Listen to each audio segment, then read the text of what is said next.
Behind every successful hit song, there's often a producer who goes unnoticed. Kenya has produced some of the continent's greatest music producers, and in this video, we will be discussing the best Kenyan producer of each decade. But before we dive in, make sure to like this video and subscribe if you haven't already. Now, let's get started.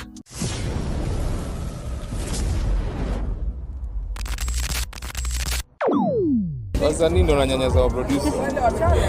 Aje wananyanyasa producer. Sasa okay, niambie nimepatia msanii producer mgani unajua wewe unajua kwa sahihi producer sahihi. Iko richer than msanii.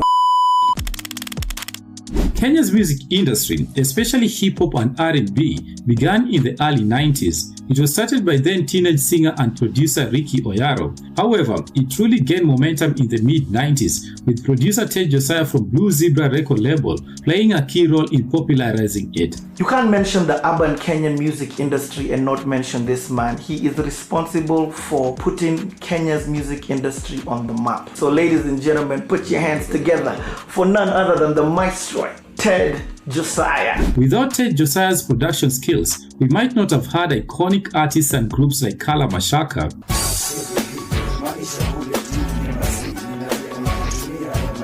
Necessary Noise,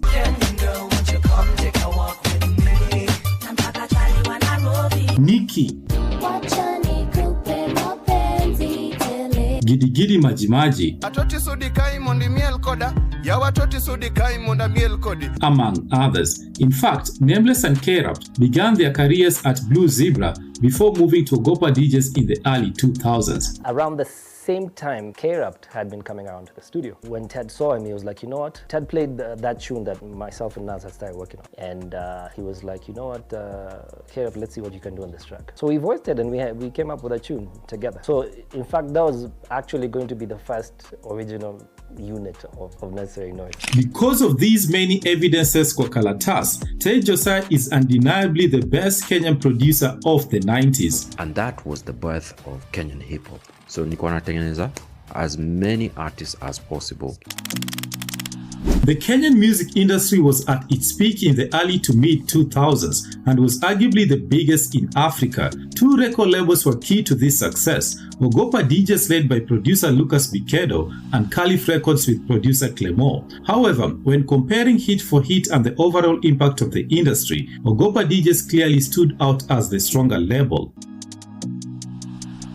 Unlike Ted Josiah, who created, for lack of a better term, real hip-hop and R&B, Lucas Bikedo focused on club bangers, popularly known as Kapuka. Ogopa DJs completely dominated the airwaves in the early 2000s, with almost 90% of the music played on radio, TV stations, Matatu and beyond coming from their label.